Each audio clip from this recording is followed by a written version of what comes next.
ఇప్పుడు ఈరోజు ఏంటే ఓకే ఓకే అప్పుడు చదువుకుంటాను. ఓకే ఓకే ఈరోజు మన రాష్ట్ర పరిస్థితి అందరికీ తెలిసిన విషయమే. ఇప్పుడు కాంగ్రెస్ పార్టీ ఇంకో రాజకీయ పార్టీ ఈ పరిస్థితుల్లో దిగ్విజయ్ సింగ్ కాంగ్రెస్ తీసుకున్న డెసిషన్కి అనుగుణంగా మీరు అందరూ పడి ఉండండి అని ఏకదాటిగా చెప్తున్నారు. అది ఏమాత్రం సమంజసం కాదు. శ్రీకృష్ణ కమిషన్ రిపోర్టు 25 నుంచి 50 కోట్ల రూపాయలు ఖర్చు పెట్టారు. అందులో ఒక కాన్ఫిడెన్షియల్ రిపోర్ట్ ఉందన్నారు. శ్రీకృష్ణ కమిషన్ ఎప్పుడైనా వేస్తే దాంట్లో అసెంబ్లీలో కానీ పార్లమెంట్లో కానీ ఎక్కడా చర్చకు తీసుకురాలేదు. దాని సంగతి అలాగే ఉంది. జనరల్గా అన్నదమ్ములు విడిపోవాలన్నా కానీ కనీసం కొంచెం చర్చా కార్యక్రమం చేసి ఇద్దరికి అన్యాయం జరగకుండా ఏం చేయాలి అని చూస్తారు. అది కూడా జరగకుండా ఇష్టానుసారం వాళ్ళు కన్విక్షన్ లేదు, కన్వీనియన్స్ లేదు. వాళ్ళు కేవలం రాజకీయ లబ్ధి కోసం ఈ రోజున ఇష్టానుసారం డెసిషన్ తీసుకొని మన తెలుగు ప్రజల మీద రుద్దుతున్నారు.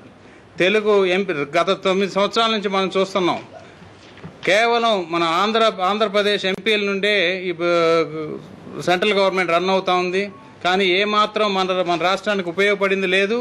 మన రాష్ట్ర ఎంపీలతో తెలుగు వారితో వాళ్ళు చాలా చులకనగా బిహేవ్ చేస్తూ ఎటువంటి రకమైన మర్యాద మంచి లేకుండా ఇష్టానుసారం డెసిషన్ తీసుకుంటున్నారు. పైగా ఇప్పుడు కాంగ్రెస్ వాళ్ళు కేవలం వాళ్ళ ఓట్ల గురించి ఈ రోజున ఇక్కడేమో తెలంగాణలో ఎట్లాగైతే నిన్న మొన్న మనం చూస్తున్నాం, తెలంగాణలో ఉన్న ఎంపీల్లో అందరినీ వాళ్ళు ఆల్రెడీ మాట్లాడేసుకున్నారు. అవతలేమో వైఎస్ఆర్సీపీ పార్టీతో మాట్లాడుకొని వాళ్ళకి ముందే ఇన్ఫామ్ చేసి వాళ్ళకి సీమాంధ్రాలో బెనిఫిట్ వస్తుందనే ఉద్దేశంతో వాళ్ళతో రిజిగ్నేషన్ చేపించి ఇదంతా కుమ్మక్క రాజకీయాలు చేస్తూ ఉంది కాంగ్రెస్ వైఎస్ఆర్సీపీ కలిసి.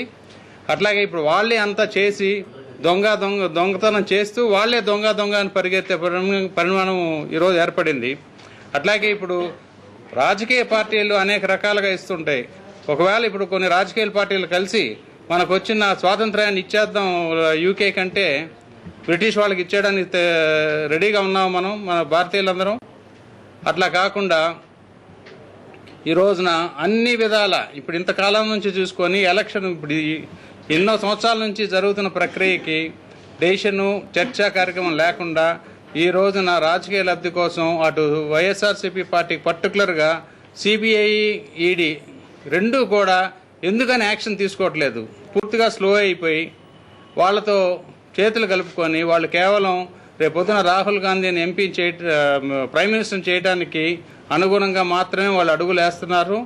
ఇక్కడ మన కాంగ్రెస్ ఎంపీలు కూడా ఈ రోజు వెళ్ళి దిగ్విజయ్ సింగ్కి వెళ్ళి ఇవ్వడం ఏమిటి? వాళ్ళు ఒకవేళ చిత్తశుద్ధి ఉంటే వాళ్ళు స్పీకర్కి ఇవ్వాలి, ఇచ్చి గట్టిగా మాట్లాడాలి. ఆయన కానీ ఇలా చెప్పారని చెప్పి మేము మళ్ళీ విత్డ్రా చేసుకున్నామని చెప్పి సిగ్గు లేకుండా మంత్రులను ఎంపీలు కలిసి ఇందాక ప్రెస్లో చెప్తా ఉన్నారు.